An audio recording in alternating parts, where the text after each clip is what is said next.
Hello, everyone, and welcome back to another episode of Hawks Latest, your number one source for news, updates, rumors, opinions, and you guessed it, the latest and the greatest regarding the Atlanta Hawks. I'm your host, Zach Langley, aka Langley ATL. Today, we've got a lot to talk about. So, this summer has been an exciting one for Atlanta Hawks supporters. There's no doubt about that. With EuroBasket officially underway, there's a lot going on right now to even cover, even in what some may describe as the driest part of the offseason. Three of Atlanta's rotation players are competing in the prestigious tournament. Kristaps Porzingis, the newly acquired big man, is suiting up with Latvia. Vít Krejci is suiting up with the Czech Republic. And last year's number one overall pick, Zach Risacher, suiting up for France. All three have now played a game so far, so there is certainly a lot more to break down. We're going to cover all three throughout the entirety of EuroBasket. But today's episode is going to be centered on France's opening win behind Risacher. So they started 1-0 after Porzingis and Krejci started 0-1. So there's definitely some optimism there with Risacher and France. That roster looks really stacked. And we're going to break down what could be coming up for them and why they could potentially win EuroBasket. Zachary Risacher also made some recent comments on Atlanta's offseason moves. He's been kind of quiet this offseason. And so obviously we know everyone within the Hawks organization is pretty on board with the organization's current, vision. But Zach made some comments on it yesterday after his win, so it's good to see that he's fully on board with it. So we're going to talk about that. Also, Trae Young, Atlanta's franchise player, joining Tyrese Halliburton, another star point guard, and sparking discussion on an unusual NBA rule. Very interesting stuff. And then also we're going to wrap up with a look ahead to today's slate of games, which includes games from Kristaps Porzingis and Vít Krejci. So without further ado, let's go ahead and dive in and talk about how France began their EuroBasket campaign against Belgium after Porzingis and Krejci suited up the day before. Just yesterday, France and Zachary Risacher played their very first game. And right from the opening tip, this one was never in doubt for the Frenchmen. France entered as heavy favorites, and it comes as no surprise. They proved exactly why in their play. This French roster is absolutely loaded with young NBA talent. That is not to be said lightly. And they kind of led the way by Zachary Risacher. However, Risacher actually came off the bench, but he ended up playing one of the highest minute totals on that team. So maybe it's just like a thing where it's like they got to respect the veterans on that roster, and Risacher hasn't really earned that spot yet, but still, he was very impactful and probably the most impactful player there. But it also includes Alex Sarr, last year's number 2 overall pick that was linked to Atlanta a good bit before he publicly declined the workout. Bilal Coulibaly, another Frenchman, and then Guerschon Yabusele. He's a standout from last year's Olympics. He got on an NBA contract last year with the Philadelphia 76ers. Belgium, on the other hand, had no NBA players on their roster, and that talent gap showed pretty quickly.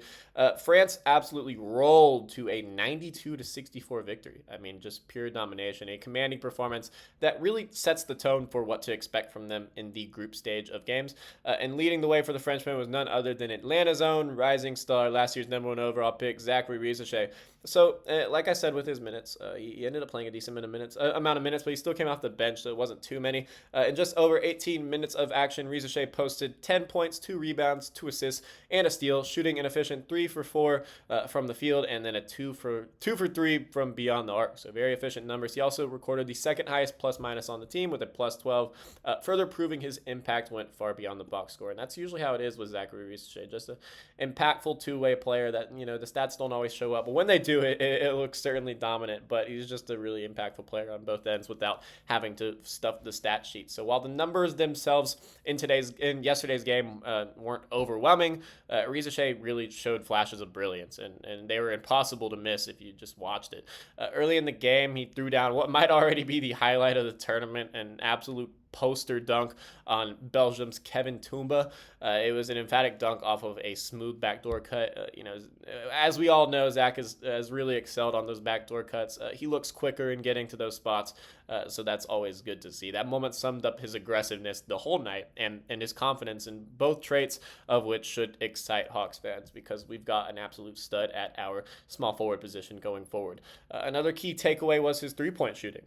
We know how good of a three-point shooter Zachary Risacher can be. He had several games last season where he'd have like over 30 points on like 1 or 2 dribbles, which is just ridiculous. That's like prime Klay Thompson stuff. Both of his threes came from the corner and contested. They were contested shots, and he knocked down 2 of them with quick and confident mechanics. It was almost a no dip.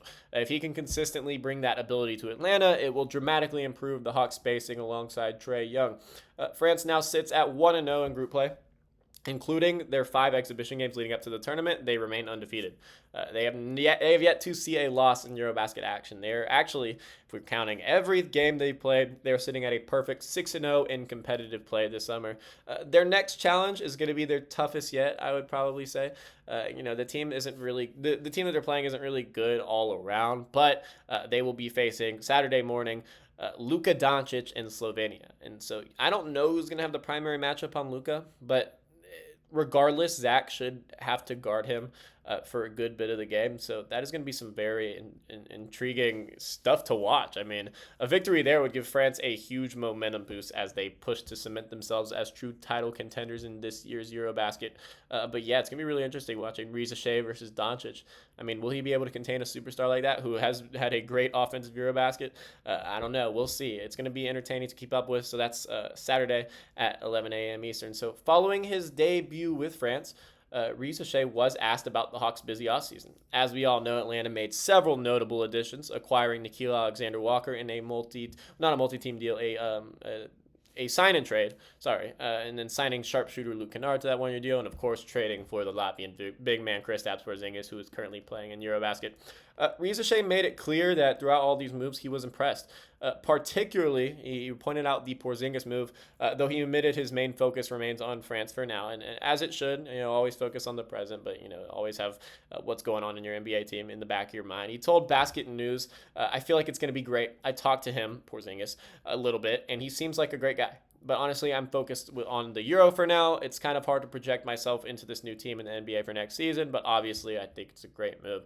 I mean, coming off of a rookie season where he earned all NBA all rookie honors, first team, he's second in the rookie of the year race, probably should have won it. He averaged very solid numbers on very solid efficiency, especially in the second half of the season where he shot over 40% from deep on good volume. Risacher has already shown he belongs at the NBA level, really proved a lot of people wrong last year in his rookie season, and most of that growth really came from his chemistry with Trae Young, which was it clicked from the beginning. I mean, not long after we drafted him, Trae had flown him out to Norman, Oklahoma, Trae's hometown, for his From the Point weekend. He always hosts that every year. So, just developing chemistry with the young guys has always been something that Trae has emphasized, and especially recently, him and Zach have developed great chemistry. And so Risacher kind of let us in on that. He said, in regards to his relationship with Young, he said, "I feel like we established a connection during the year. Honestly, it was great for me to play with him. Obviously, he's one of the best passers in the league. I feel like I was lucky to start in the NBA my rookie season with him by my side. Yeah, just a great guy outside the court too. It's exciting to see him again in September." And that's when training camp's beginning. We're right here, guys. It's going to be September in a few days. It's going to be awesome. I can't wait for this season, and it's going to be super fun to cover. And I can't wait for the duo of Trae Young and Zachary Risacher to continue to grow. For Hawks fans, that is the exact type of bond you want to hear about. Your franchise player and your number one overall pick last year clicking both on and off the court. So, meanwhile, Trae Young himself, he always is making headlines, but he's making headlines off the court right now for an interesting comment, not for trade rumors or team speculation, certainly not any of that, but for his thoughts on a certain NBA rule. So on Thursday, Pacers guard Tyrese Halliburton, who is coming off of a historic postseason where he unfortunately was injured in Game 7 of the NBA Finals. Just the most unfortunate situation I've ever seen. There's a real chance that Indiana could have hung on and won that game and been NBA champions if Halliburton tears Achilles in the first quarter. But nonetheless, he has been pretty active on social media because he's currently recovering from that injury. And he said he asked the NBA when he lobs off the backboard, why aren't they counting that as assists? I mean, that's been a really interesting thing. And Young quickly chimed in with his own comment. He said, "Fun fact, I stopped throwing them when they stopped counting them." It raises a fascinating debate. Backboard lobs are some of the most exciting plays in basketball. I mean, Hawks fans know it good and well. Trae used to do it all the time, even in the playoffs. A guard throwing it off the glass for a teammate to finish with authority. It's always super fun. Trae himself did it regularly with John Collins in the past. We've seen a couple with Jalen Johnson, Atlanta's more recent rim runner, but back in the day when John Collins and Trae Young were flourishing as a duo, and Atlanta was making that deep playoff run to the Eastern Conference Finals, Trae and JC would spam that, and now they don't count it as an assist. So according to the NBA's rulebook, The intent of the passer is the key factor in determining whether an assist is awarded.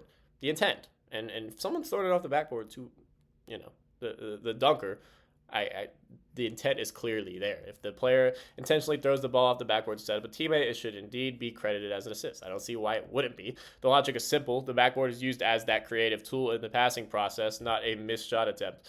Despite this, it seems that there has been some inconsistency in how official scores apply the rule. That may explain why players like Young have avoided it and often as in recent years, just because I don't understand why it wouldn't count as a stat.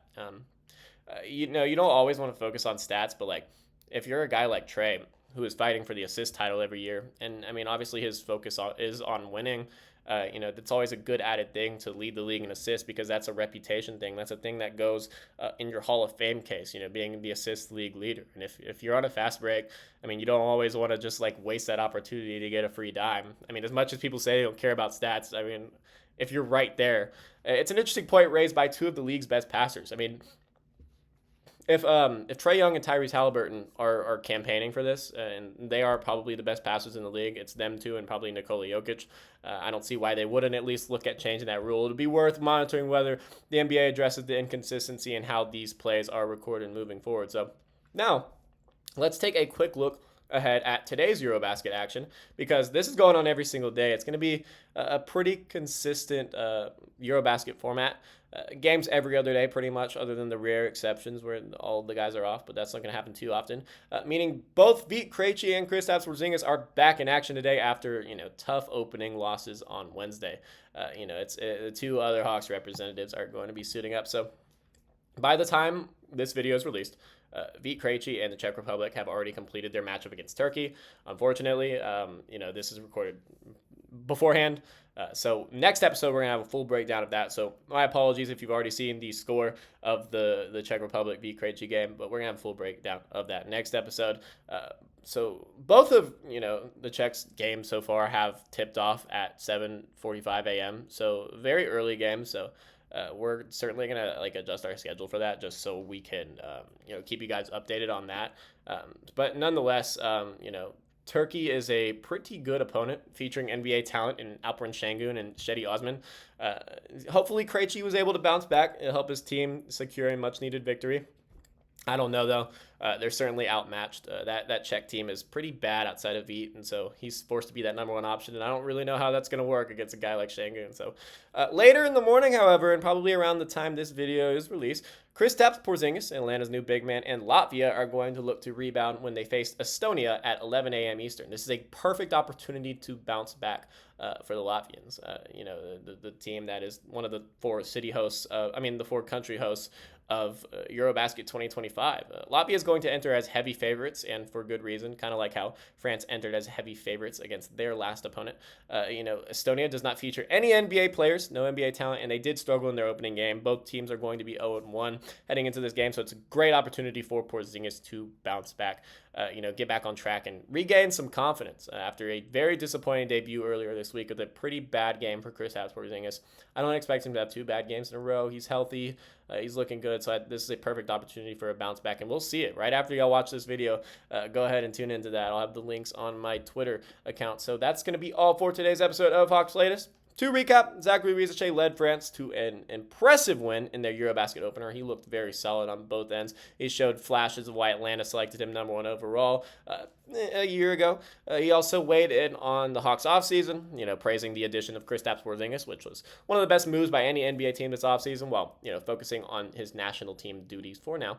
Meanwhile, Trae Young and Tyrese Halliburton, two of the best passers in the league, sparked a fun discussion about backboard lobs and whether or not they should consistently count as assists. I think they definitely should. Let me know your thoughts in the comments below. And finally, Vit Krejci and Kristaps Porzingis are back in action today with opportunities to bounce back from their tough opening losses. So let me know your thoughts in the comments on just the overall EuroBasket performances so far, and then what you guys think about Trae Young, Tyrese Halliburton, thinking that backboard assists should count as assists. So thank you guys for tuning in once again. I'm Zach Langley, aka Langley ATL, and I'll see you guys next time.